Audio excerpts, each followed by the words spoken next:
Is it audible? Yes, sir. Yeah.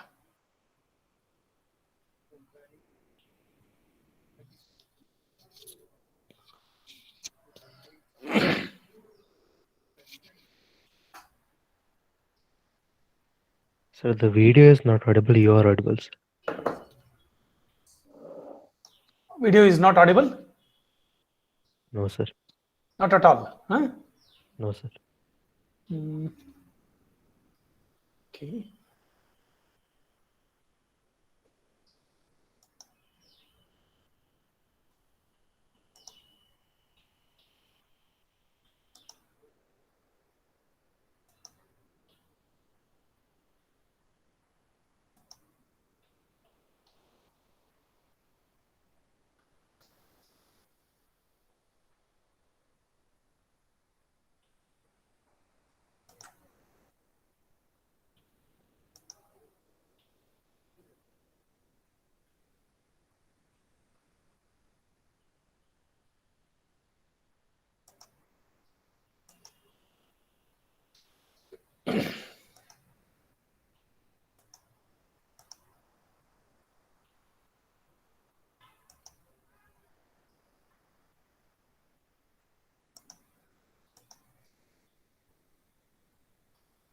Is it audible now?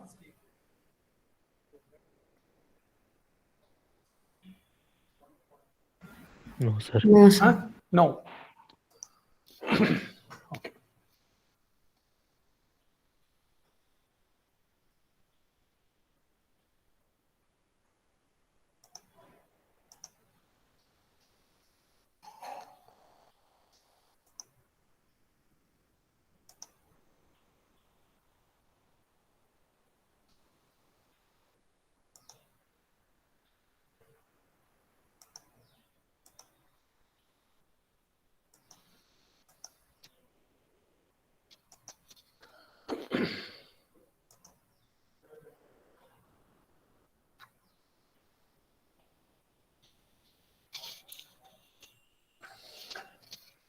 PPT is visible?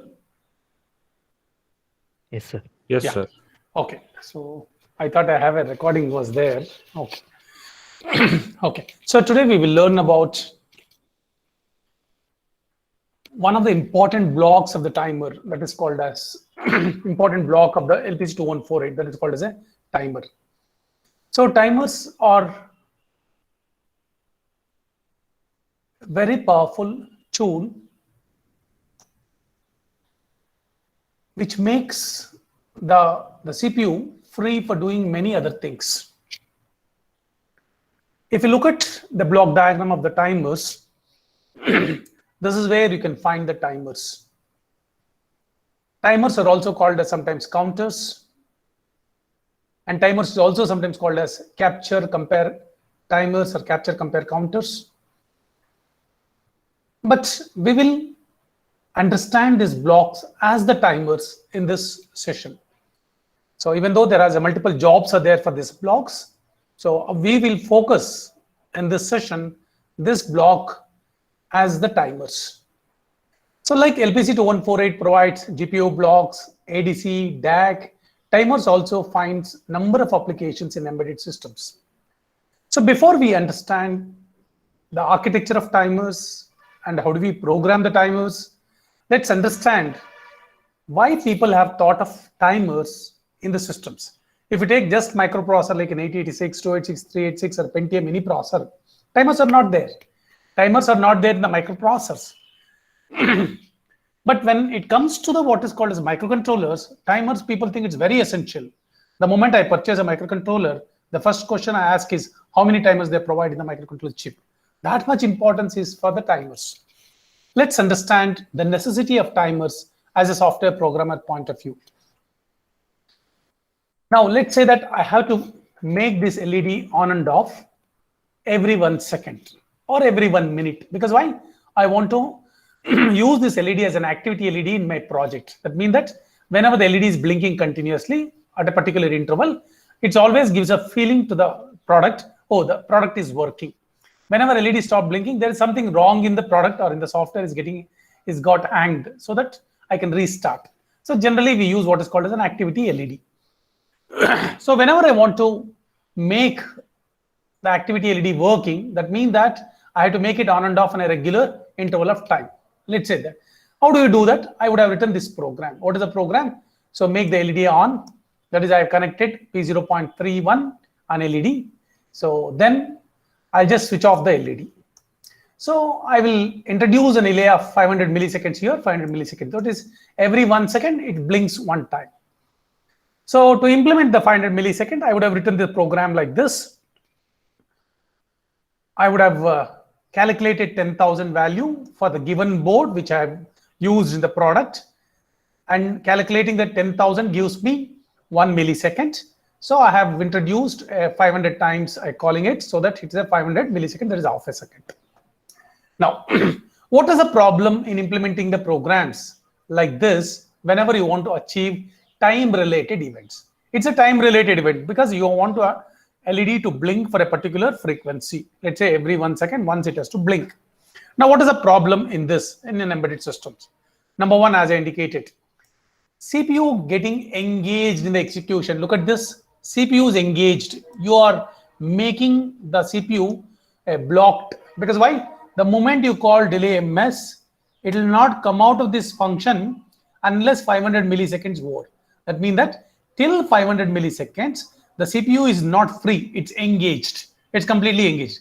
Let's say that within that 500 milliseconds, you would have received the data from many of the sensors from outside, the microcontrollers. Then what do you do? What is a way to take the data? Because if you don't collect the data within 500 milliseconds, some of the sensors will try to put the next data. So you lose the data. Because let's say sensor is generating the data every 10 milliseconds. But if I call this delay program, 500 millisecond, I am blocked here.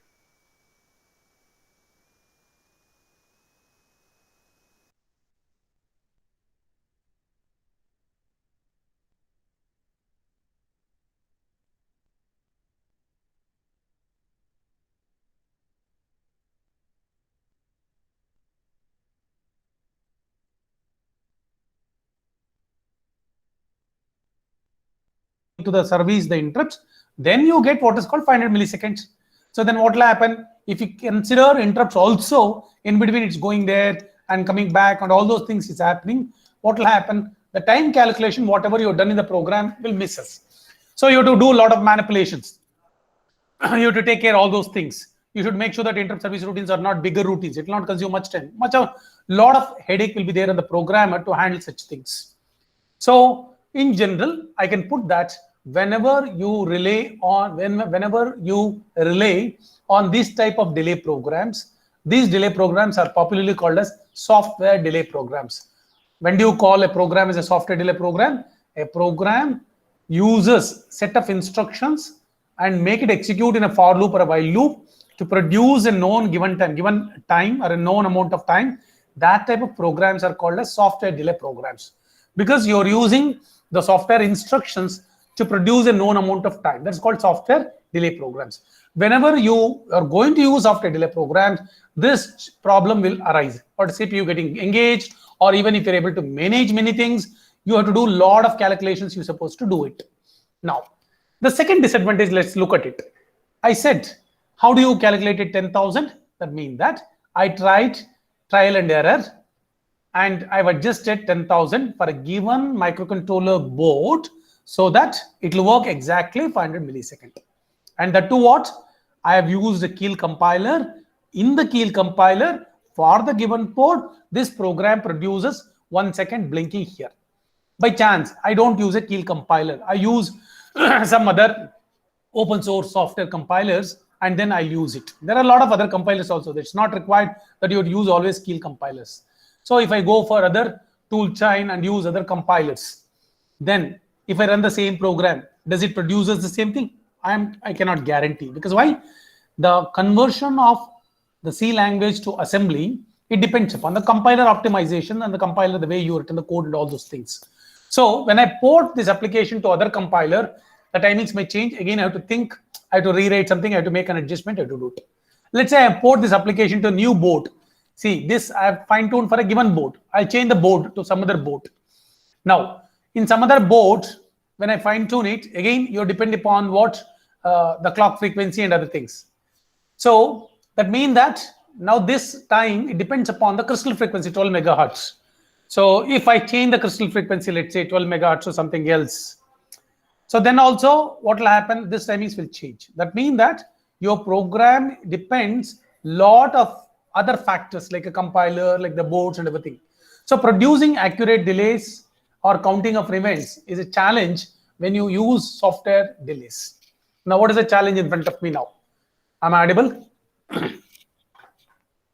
Yes, sir. Yeah. What is the challenge in front of me? I should be able to reduce the load on the CPU. When I want the timings, I don't want to use my CPU to do this job. I don't want to use the CPU to do this job, number one. Number two, whenever I want to produce an accurate delays, I want a precise delays, which will be more precise and more easier for the programs to achieve the accurate delays. These are my basic two requirements. I should be able to achieve it. And since timing related events is not one, it's not like a one LED I'm controlling 1 second. This is one activity. I may be required to switch on and off another device every 1 minute. I may be required to switch on and off other device every 1 hour. Or I want to every 5 hours I have to generate one pulse like this. There's a lot of timing related events happens in and around the embedded systems. In all such cases, it is very essential that you have to use the CPU and you have to use a lot of delay programs, lot of adjustments you have to do it to make the programmer life easier and to produce a lot of accurate delays and manage multiple timing related events. So the concept called as hardware timers are used. So what is we have used in the previous case is a software timer. Now what I'm thinking about, I'm introducing what is called hardware timers. So whenever hardware timers are introduced into the microcontrollers, what is an advantage you have it? You delegate the timing related activities of the microcontroller to this fellow. Then what will happen? This fellow takes care of all timing related activities. What is the timing related activities? Producing the waveforms, sequencing the events, counting certain events, all timing related you delegate to this person. Only thing what you do, you just keep on inquiring this fellow, have you completed this? Or if you complete the work, please inform to me. That means that there is an understanding between the microcontroller and the timer. So only for understanding, you will be using the microcontroller here. That means that you assign the work. That means that, let's say, count 500 millisecond and inform to me. That's all. Then it will not count. Microcontroller will not count. This fellow will count for 500 millisecond. Once the counting is over, it will inform to the microcontroller.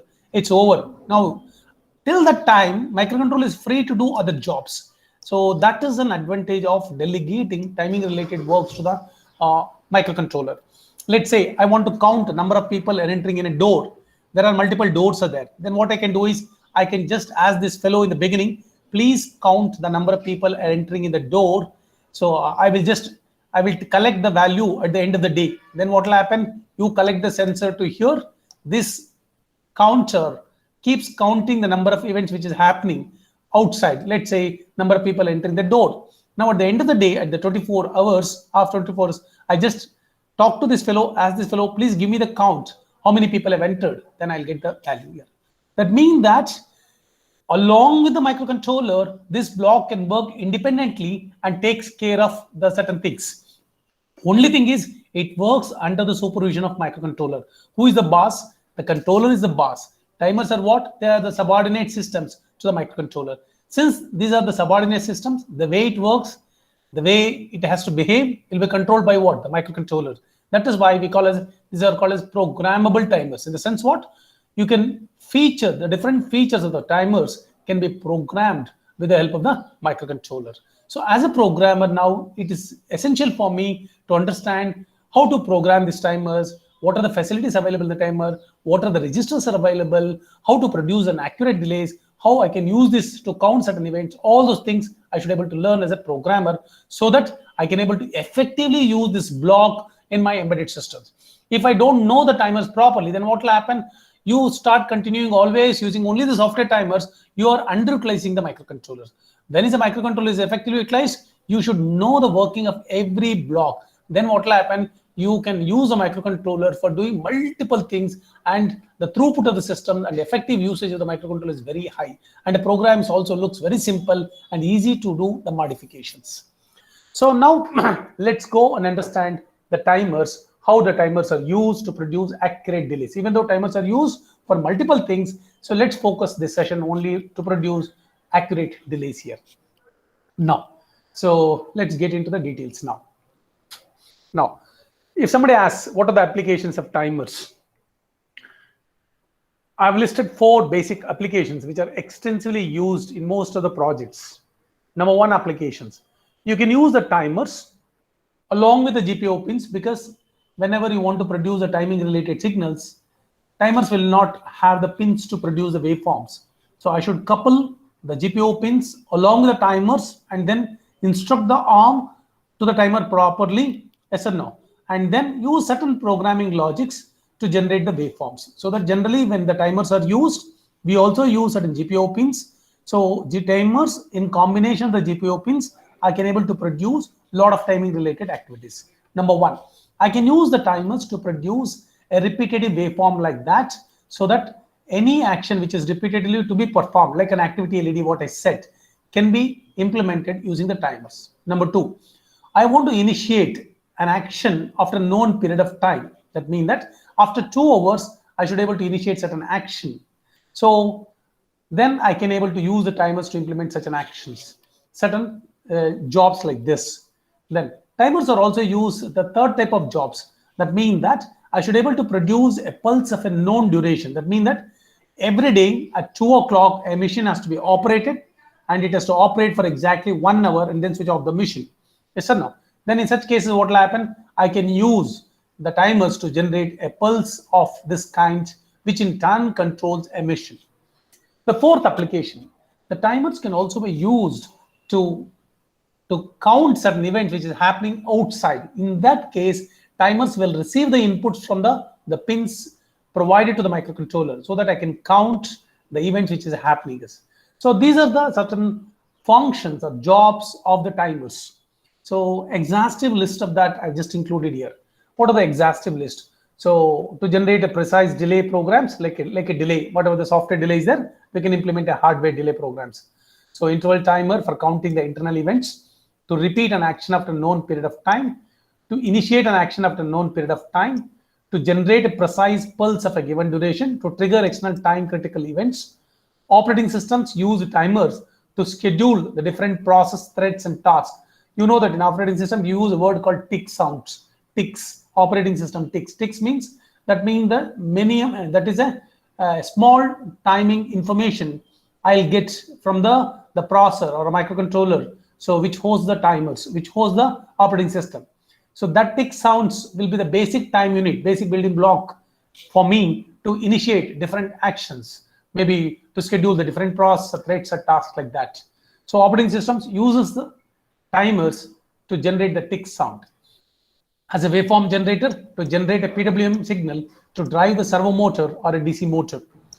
So if timers are used as a counters, it can be used as a pulse counter, that is to count how many people have entered, or it can also use what's called pulse width demodulator. You would have studied in the networks, when the waveform, when the signal comes to the computer, you should be able to demodulate that to derive some data. How do you demodulate it? Timers are used to demodulate your pulses, which is coming near to your computer. So these are the applications of timers. So having understood the applications of timers, so let's move to the now programming of timers. Now, how does the timers work? So look at this concept here now. This is the timer of LPC2148, whatever the block I've indicated. It is a timer of LPC2148. That means that you can see that in this, there are two timers are provided LPC2148. One is called as timer 0, other is called as timer 1. Each timer working will be similar. There is no difference there. Only the register names are different. So we will focus on one called as one timer. General timer, we'll focus it. Now, this is the timer block. And there's a lot of registers are there inside. Now I'm just explaining the basic minimum registers which are required for a programmer to implement what is called as delay programs, accurate delay programs. Now, what are the basic building blocks of the timer? Now, each of the timer what is present in the LPC2148 has got a 32-bit timer register in there. This is called timer counter. We'll call it a TC. We use a word called TC. So what is a TC? Timer counter. It's a 32-bit timer. For example, you would have studied in the digital electronics. If there is a 2-bit counter is there, how does a 2-bit counter will work? It starts from 00, then goes to 01, 10, and the 11. That means that if there are 8-bit counter is there, that is 8 flip-flops connected together as a counter, then how does it work? Then it starts from a 0, 0, 0, 0, 0, all zeros. Then it after while it reaches all 1, 1, 1. That means that, so if there are 8 bits are there, 2 to the power of 8, that is 256. That means that 0 to 255 it reaches, and then it resets, and then it again continues. So this is a principle of any counters. So a counter is basically what? Set of flip-flops connected together to act as a one unit. So if it's an 8-bit counter, it counts from 0 to 255 and then resets to 0 and start counting again. Now, I should know that now what is the size of this timer counter provided inside the LPC2148. We know that LPC2148 is a 32-bit microcontroller. That is why the TC, the counter is also they provided a 32-bit. So what is the size of the timer counter? It is a 32-bit. That means that this 32-bit counter can start counting from what? From 00002 to all 1 month. That is 2 to the power of 32 minus 1. So, okay. So it starts counting from 00 and it reaches to what? FFFH. So this is the value whatever you get from this one. So now this timer counter can reach from 0 to maximum 1, 1. After that, what will happen? It resets, it backs to the 0 and then comes back and starting counting. This is what? It's happening continuously. You would have learned in counters, whenever you connected the flip-flops as a counter, you have to give some information to this counter to count every 1 clock pulse. So what is an input required for a counter to work? Clock pulse is required.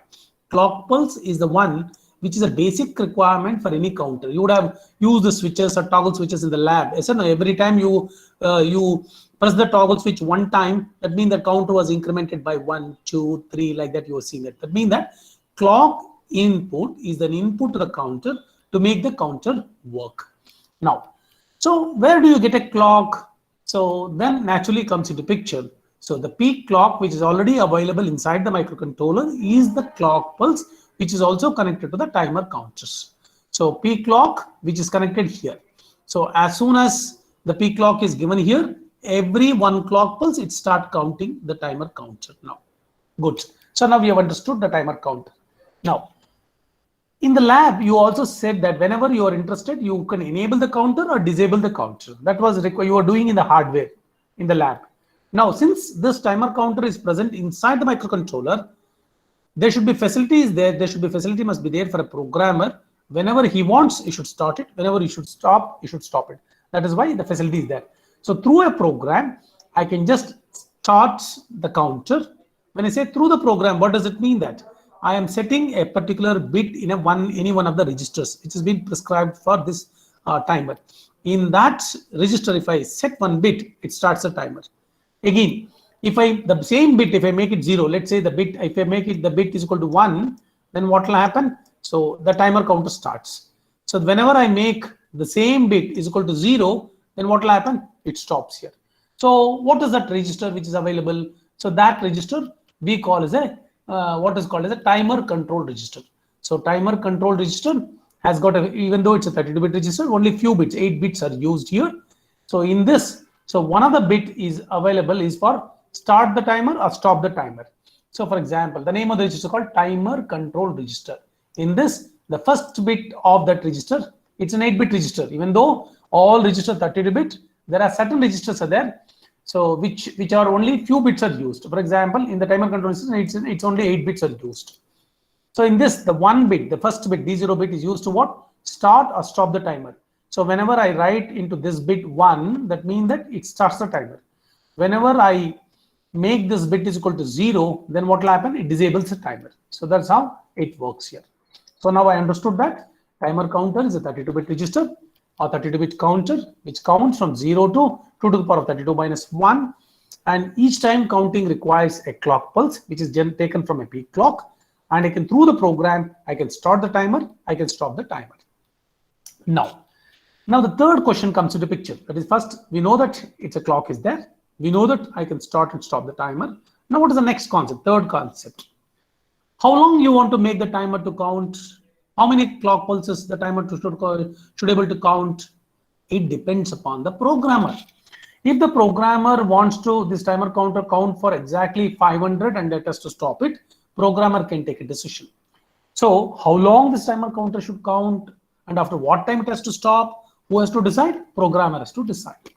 Now, whenever programmer decides, let's say I want to use this timer counter to count for 500 and then I have to stop that. The programmer should know clearly why he has to take 500. That depends upon how much time you have to produce using the timer counter. So we are coming to the basic point of producing the time. So what is the basic purpose of the time? Timers are used to produce accurate delays. That means the delay means what? A time. So how much time I should make this timer counter should work? How many counts? That depends upon how much of delay you want to realize using this timer counter. Let's understand the basics of that.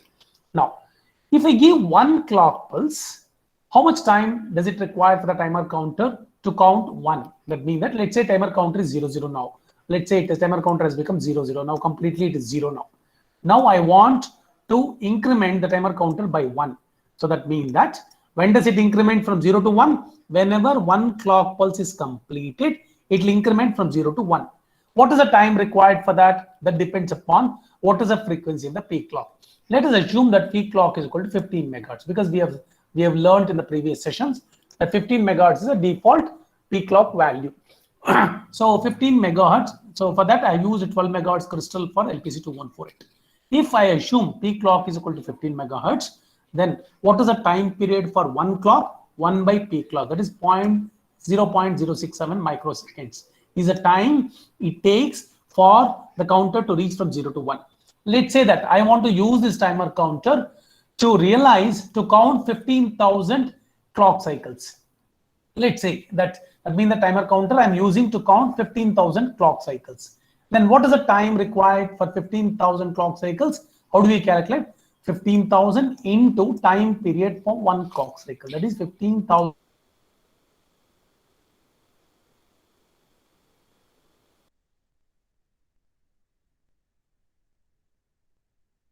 Count this timer for 15,000 times and then I have to stop it.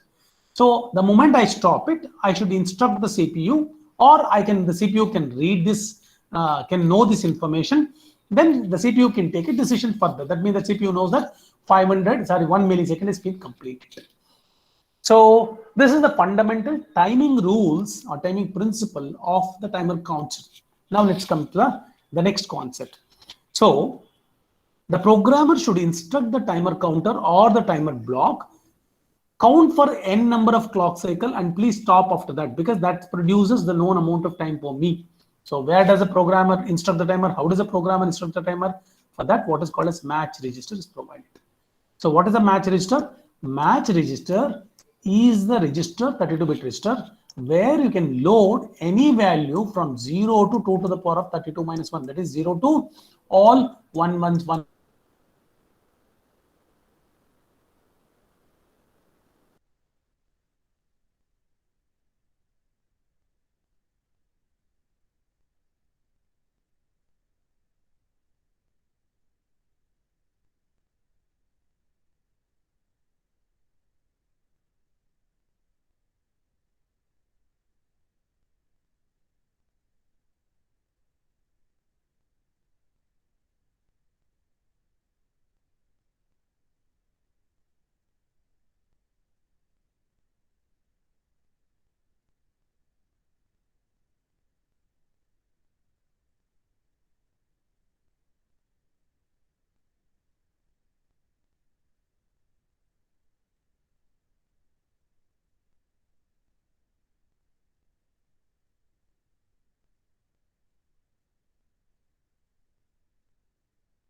So I was disconnected for how long? Just 1 minute, sir. 1 minute. Okay.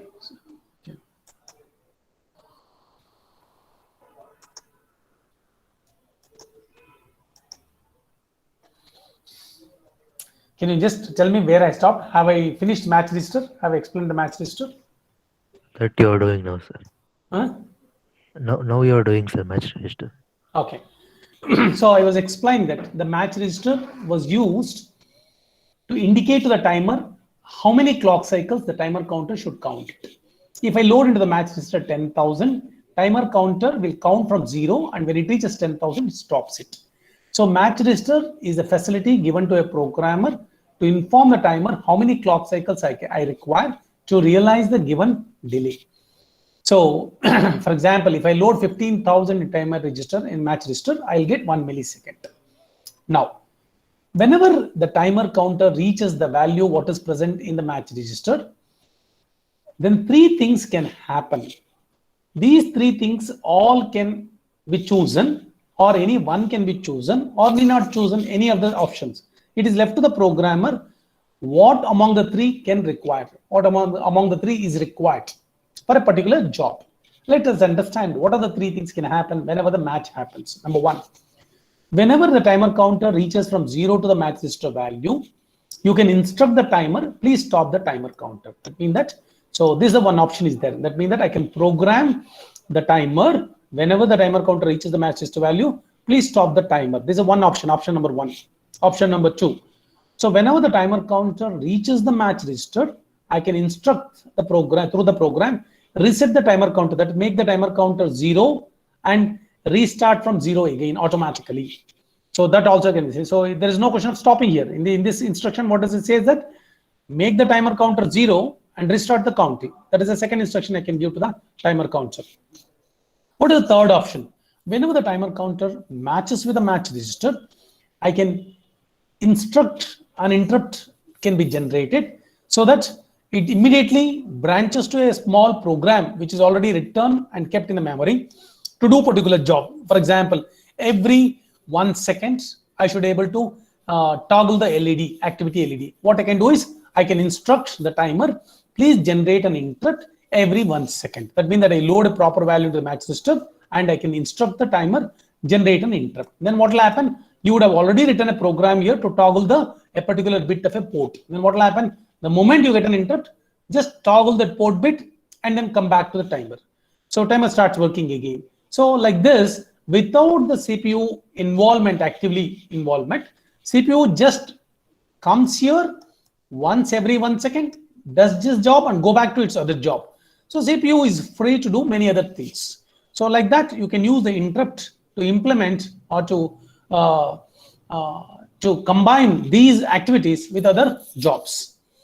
So these are the three facilities I can initiate whenever the match happens between the timer counter and the match register. So how do I select these options? So that is provided by one register called as a match control register. How many such match registers? Actually, generally in most of the older timers, like an 8051 timers, there's a concept of only one match register was there. But in case of LPC2148, they provided a 4 match register for every timer. That means that each match register can be loaded at different values, and each match register can able to program in for any one of the 3 or multiple of these 3 options. That means that, so if you look at this diagram here, it is not the one match register. There are 4 match registers are there. It is left to the programmer to load a different value in all the 3 match registers. And for every match register, I said whenever it reaches a particular count, that means the timer counter reaches a particular value, that is it equates to this value, then 3 things can happen. Those 3 things can be controlled by a programmer. How do you control that? That is for that what is called as a match control register. So that this match control register controls what should happen whenever a match happens to a match control particular match register. That means that match control register is available to control the sequence of events which should happen every time match happens. So this match control register is applicable. Say only one match control register is there, which controls all the 4 match registers. That means that let's take the one MR0. I said there are 3 options available whenever a match occurs. Either it can stop, or it can reset, or it can interrupt, or I want a combination. I want all these three things should happen. That means that since each is different, that means that, for example, whenever it reaches a match, I want to stop it, I want to interrupt also, or I don't want to stop it, I want to reset and interrupt. So these 2 are required. That means that since these 3 options can be selected individually by the programmer, 3 bits is required in a register for every match register. For example, these 3 bits, 3 things are required for what? One match register. Similarly, another 3 is required for what? For other match control register. That is another match register, MR1. Like again, the 3 set of things I want to control for MR2. So again, another 3 optional things can able to influence MR3. So totally how many bits are required now? 3 plus 3 plus 3 plus 3. That is 12 bits are required to control the events whenever the match happens. All these 12 bits are presented in the match control register. Now let's go to the match control register. So this is the match control register. In this match control register, first 3 bits are used to control the sequence of events for MR0 register. Next 3 are available for what? MR1. Like this, MR2 and MR3 is available. Let's look at only the first 3 bits now, D0, D1, D2.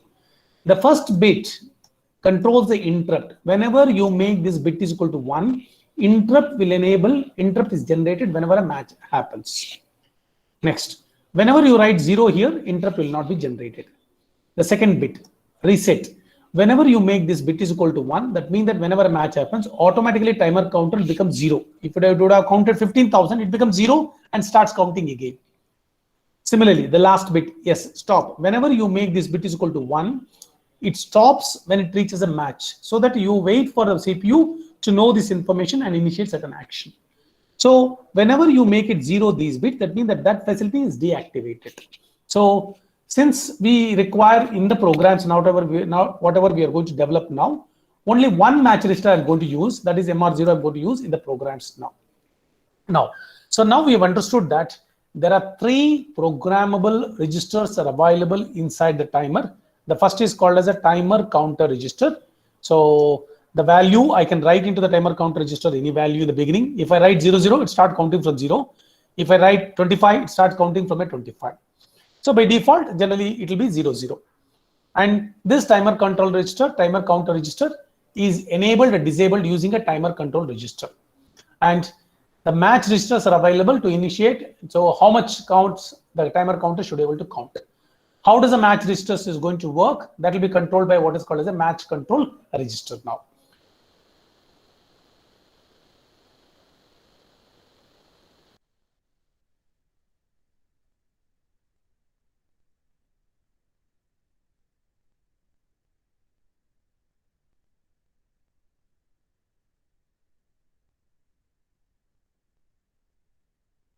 A waveform like this using the timer counter.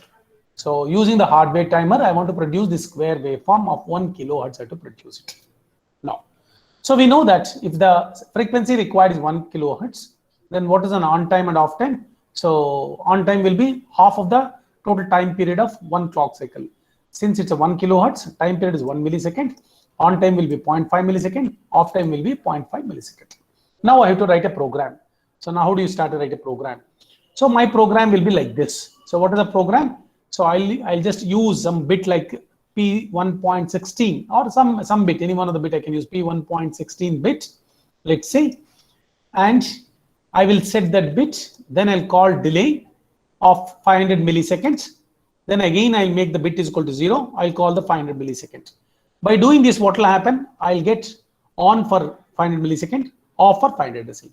This program, we already know that this program already, we have implemented this program in the beginning itself. In the software, we have implemented this program. It was available here, this program. It's the same program. Now, only thing what I'm going to change, I am not going to write the program using the software. This is a software delay program. I'm going to write this delay program using a timers, not using a instructions. So you may ask the question, sir, what is the use? Because you still this loop is there. Only thing is you are avoiding this one. Yes, I'll get an accurate delay. Now the waveform, whatever I'm going to generate now, not depends upon the compiler, not depends upon the compiler, whichever the compiler you take, because I will base my timing generation based on what? The timers, which is depend upon what? The peak clock only.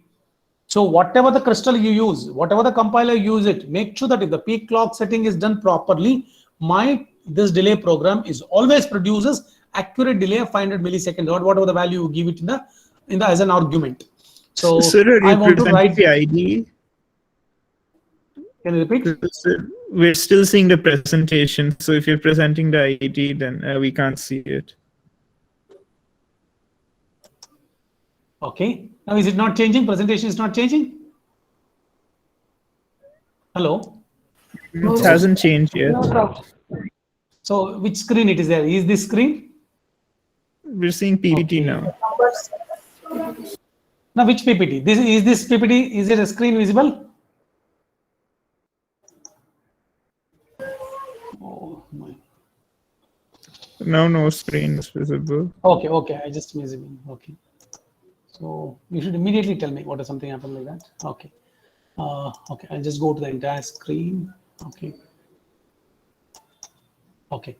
So hope it's visible now. It's visible now, PPT? Yes, sir. Now it's visible. Okay. So, okay. Was it visible to you earlier? Not the waveform wasn't visible. The old slide was seen. Okay. So this is the waveform I'm supposed to generate now. So what is the waveform I'm supposed to generate now? So 0.5, 1 kilohertz waveform I'm supposed to generate now. That is 0.5 millisecond I should be able to generate on time, 0.5 millisecond for the half time. So total my time period will be 1 millisecond because I require 1 kilohertz. So this I want to generate using a software method. Now, so let's look at the program. How do we do it? So the program to do that is what is called as, so I should be able to write a small program. So I'll go to the key directly, key. So look at this program. Now I should be able to generate a program now. So to generate that program, I've written this program. So what does this program does it? So let's say I've written a delay program. Assume that it's a void only to start with. Let's say it's a void, or let's say count, let it be there. Okay. So now what does this program will do it? I want to produce a delay. So now to produce this delay, so what is required is I should write a delay program. I'm supposed to write it. Earlier, how I used to write a delay program? I used to write a delay program. So like this, I used to write a delay program. So what is an assumption I was making earlier? That means that, so if I give 10,000 here, that it produces 1 millisecond. It was an approximate. This because of this concept, I'm not able to produce accurate delays. Now what I'm going to do is, now instead of this delay program, I'm going to write another delay program using what is called timers. Here, this delay program, whatever I'm going to produce here, correct now, this will be more accurate compared to this delay program here. It's a software delay program. It depends upon the compiler. It depends upon the boards and also many things. Here, it depends on not on the compiler. It not depends upon the board also. It depends only on the timer block, which is given a proper peak clock. If the peak clock is common, so whichever the boards you use it, whichever the compiler you use it, you will get always the same accurate delays you're going to write it. So now how do you write, how do you arrive, how do you build these delay programs? Let's understand that one now. So to understand the delay programs, so we require the following steps is required to program the timers. What is called as time calculation is required. What is the time calculation? Now, for example, first make a decision that how much delay you have to produce it. How much delay you have to produce. In this case, I have taken a 0.5 millisecond. We can take 1 millisecond also, whatever required. Now, so to calculate the timing calculation, the formula is like this. So one clock cycle is nothing but what? We know that it's nothing but one clock cycle is nothing but 1 by the peak clock. So 1 by peak clock. For example, 1 by peak clock, in this case 15 megahertz means 0.067 microsecond is 1 T. Now, how much is the time required? That is a TD. TD is what? Required time period for me. If it, for example, 500 millisecond, yeah, the 0.5 millisecond is required for me, I have to say what? 0.5 divided by 0.5 millisecond divided by the time period for one clock. So I've taken an example here. See, my requirement is what? Let's say 0.5 millisecond is my requirement. So what is the now?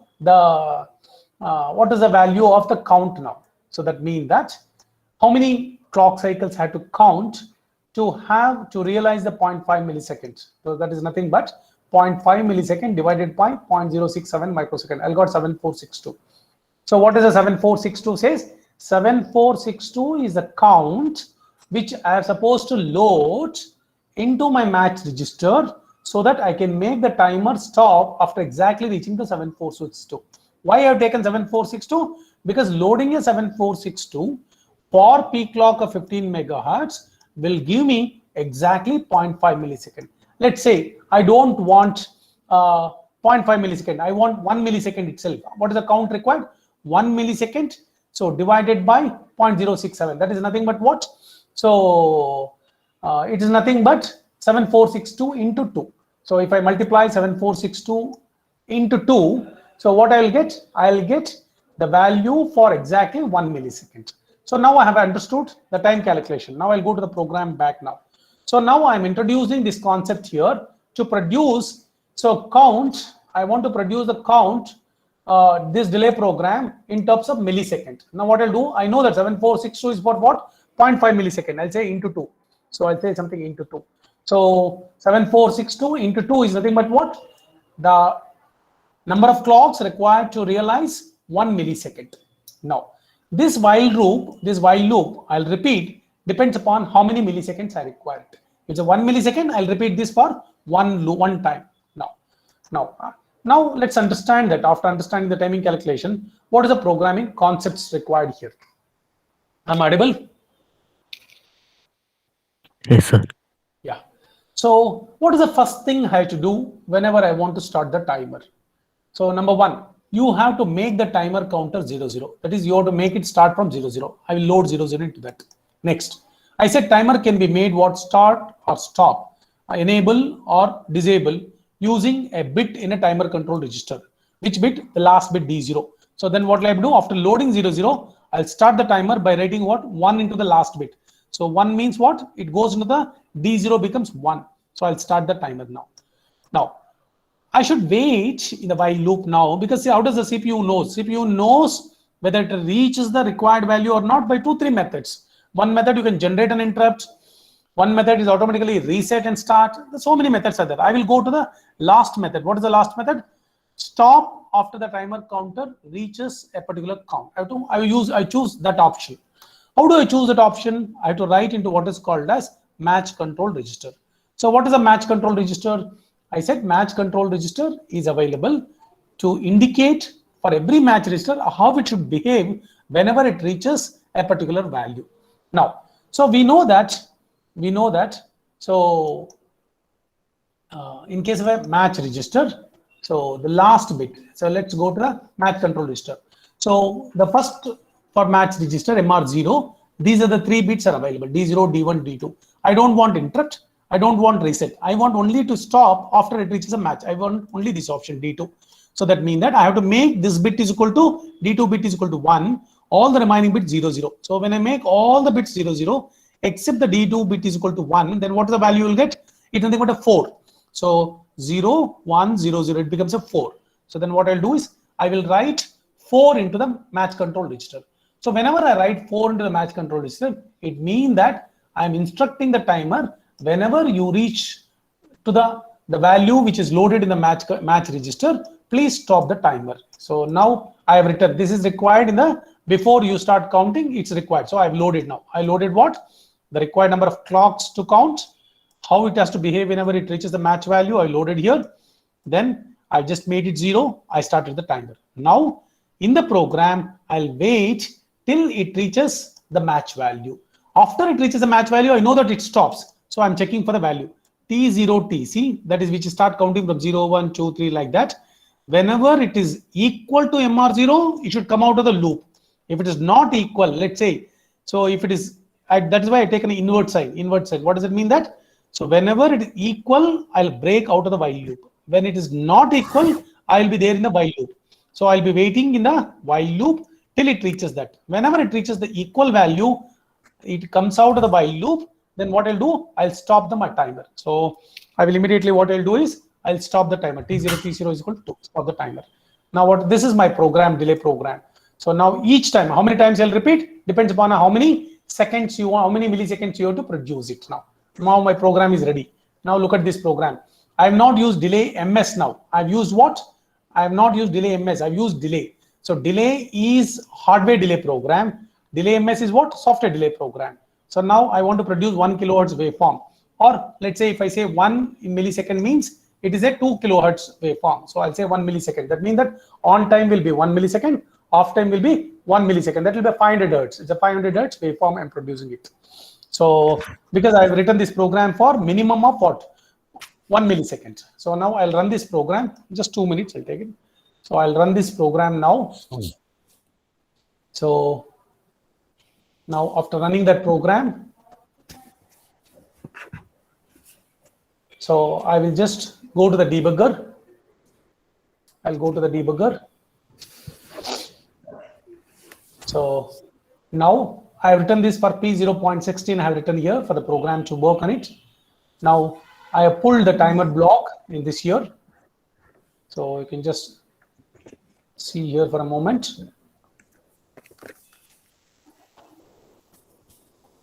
I think it is okay.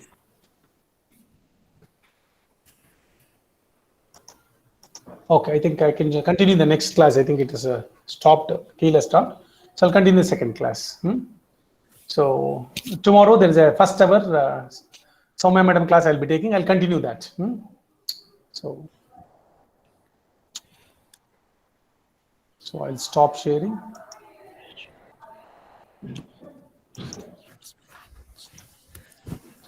Yeah, if the teacher has not come, if any doubts is there, you can ask.